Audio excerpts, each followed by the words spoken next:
Hi friends, welcome to my YouTube channel KV's Smart Study. ഇന്ന് നമ്മൾ കേന്ദ്രീയ വിദ്യാലയത്തിൻ്റെ online fees എങ്ങനെ submit ചെയ്യാമെന്നതിനെപ്പറ്റി നോക്കാം.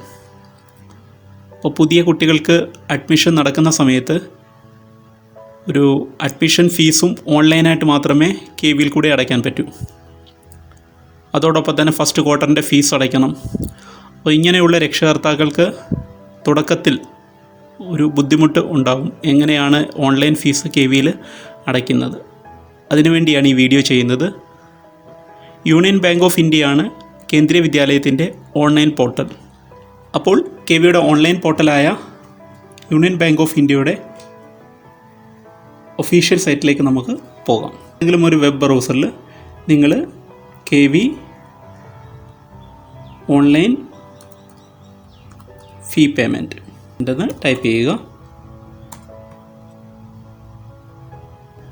Online fees collection union bank of India click ചെയ്യുക. അപ്പോൾ union bank of ഇന്ത്യയുടെ official site നിങ്ങൾക്ക് കാണാം. അവിടെ ആദ്യം തന്നെ ഓൺലൈൻ ഫീസ് കളക്ഷൻ ഫോർ കേന്ദ്രീയ വിദ്യാലയ സംഘടൻ എന്ന് കാണും. ആദ്യം കാണുന്നത് തന്നെ click here for online fees collection fee payment എന്നാണ്. അതിൽ ക്ലിക്ക് ചെയ്യുക. അതിനുശേഷം click here for online payment. Okay, അതിനുശേഷം നിങ്ങൾക്ക് ഈ ലെഫ്റ്റ് കോർണറിൽ മേക്ക് പേയ്മെൻറ്റ്, ഇവിടെ കുറച്ച് കാര്യങ്ങൾ നമുക്ക് ടൈപ്പ് ചെയ്ത് കൊടുക്കേണ്ടതായിട്ടുണ്ട്. അപ്പോൾ ആദ്യമായിട്ട് അഡ്മിഷൻ എടുക്കുന്ന കുട്ടികളുടെ രക്ഷകർത്താക്കളാണെങ്കിൽ അവർക്ക് ഒരു യൂണീക്ക് നമ്പർ KV ഓരോ സ്റ്റുഡൻറ്റിനും ജനറേറ്റ് ചെയ്യും. ആ യൂണീക്ക് നമ്പറാണ് ഇവിടെ ടൈപ്പ് ചെയ്യേണ്ടത്, അതായത് സ്റ്റുഡൻറ്റ് യൂണീക്ക് ID. അപ്പോൾ ഞാൻ ഈ സ്റ്റുഡൻറ്റിൻ്റെ യൂണീക്ക് ID ഇവിടെ ടൈപ്പ് ചെയ്യാം. അതിനുശേഷം ഡേറ്റ് ഓഫ് ബർത്ത് ആണ് ചോദിക്കുന്നത്.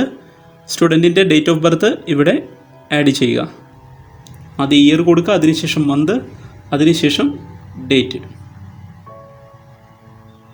ഓക്കെ, അതിനുശേഷം ഒരു ക്യാപ്ച കോഡുണ്ട്. ആ ക്യാപ്ച കോഡ് താഴെ കൊടുത്തിരിക്കുന്ന അതേ ക്യാപ്ച കോഡ് അവിടെ ടൈപ്പ് ചെയ്യുക. അതിനുശേഷം ലോഗിൻ ചെയ്യുക. ലോഗിൻ ആയിരിക്കുകയാണ്. സ്റ്റുഡൻറ്റിൻ്റെ നെയിം നിങ്ങൾക്ക് ഇവിടെ വെരിഫൈ ചെയ്യാവുന്നതാണ്, ഡേറ്റ് ഓഫ് ബർത്ത്, ഒപ്പം യൂണിക് ID, ഒപ്പം സ്കൂൾ ഏത് ക്ലാസ്സിലാണോ സ്റ്റുഡൻറ്റ് പഠിക്കുന്നത് ആ ക്ലാസ്, ഒപ്പം തന്നെ സ്കൂളിൻ്റെ നെയിം. അതിനുശേഷം താഴെ ഇവിടെ മേക്ക് പേയ്മെൻറ്റ് എന്ന് പറയുന്ന ഓപ്ഷൻ കാണാം. ഈ മേക്ക് പേയ്മെൻറ്റിൽ ക്ലിക്ക് ചെയ്യുക.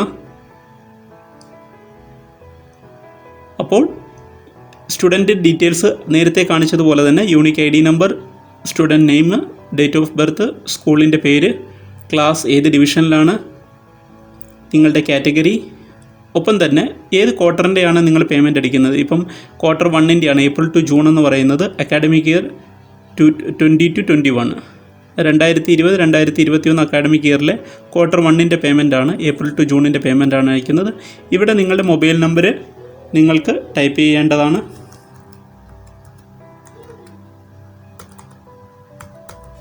ഒപ്പം തന്നെ ഇമെയിൽ ID ടൈപ്പ് ചെയ്യണം. അപ്പോൾ ഇവിടെ എമൗണ്ട് എന്ന് പറയുന്നത് ഇപ്പോൾ ഫസ്റ്റ് ക്വാർട്ടറിൻ്റെ എമൗണ്ട് എന്ന് പറയുന്നത് 1800 രൂപയാണ്. അതിൻ്റെ പേയ്മെൻറ്റാണ് ഇവിടെ ചെയ്യാൻ പോകുന്നത്. മേക്ക് പേയ്മെൻറ്റിൽ ക്ലിക്ക് ചെയ്യുക. ഇനിയാണ് നിങ്ങൾക്ക് ക്രെഡിറ്റ് കാർഡ് ഉണ്ടെങ്കിൽ ക്രെഡിറ്റ് കാർഡ് ഉപയോഗിക്കണേ, ഡെബിറ്റ് കാർഡ് ആണെങ്കിൽ ഡെബിറ്റ് കാർഡ് ഉപയോഗിച്ച്, ഒപ്പം തന്നെ ഇൻ്റർനെറ്റ് ബാങ്കിങ് കൊണ്ട് UPI QR കോഡ് ഉപയോഗിച്ചും നിങ്ങൾക്ക് പേയ്മെൻറ്റ് ചെയ്യാവുന്നതാണ്. അതിനുശേഷം മേക്ക് പേയ്മെൻറ്റ് ചെയ്യുക. അപ്പോൾ ഒരു 2-3 സെക്കൻഡ് ഇതിന് ടൈം എടുക്കും. അതിനുശേഷം ട്രാൻസാക്ഷൻ സക്സസ്ഫുൾ ആണ്. ഇവിടെ നിങ്ങൾക്ക് ഇതിൻ്റെ ID നമ്പറും കിട്ടും. നിങ്ങളുടെ പേയ്മെൻറ്റ് സക്സസ്ഫുള്ളി ട്രാൻസ്ഫർ ആയിരിക്കുകയാണ്. ഇതിൻ്റെ നിങ്ങൾക്ക് കോപ്പി എടുക്കണമെങ്കിൽ ഇവിടെ പ്രിൻ്റ് എന്ന് പറയുന്ന ഓപ്ഷനുണ്ട്. ഈ പ്രിൻറ്റിൽ പോവുക. അപ്പോൾ നിങ്ങൾക്ക് ഇതിൻ്റെ ഫീസ് റെസിപ്റ്റ് ഇങ്ങനെ ലഭിക്കുന്നതായിരിക്കും. ഫീസ് റെസിപ്റ്റ് ഇവിടെ നമ്പർ ഉണ്ടായിരിക്കും, സ്റ്റുഡൻറ്റിൻ്റെ യൂണിക് നമ്പർ ഉണ്ടായിരിക്കും, അതോടൊപ്പം സ്റ്റുഡൻറ്റിൻ്റെ നെയിം, ഏത് ക്വാർട്ടറിൻ്റെയാണ് ഫീസ് അടച്ചത്, ആ ഫീസിൻ്റെ ഡീറ്റെയിൽഡ് ആയിട്ടുള്ള ഇൻഫർമേഷൻ ഇവിടെ കിട്ടും. ഈ വീഡിയോ ഇഷ്ടപ്പെട്ടു എങ്കിൽ ചാനൽ ലൈക്ക് ചെയ്യുക, ഷെയർ ചെയ്യുക, സബ്സ്ക്രൈബ് ചെയ്യുക. അടുത്ത വീഡിയോയ്ക്കായി കാത്തിരിക്കുക. Bye bye.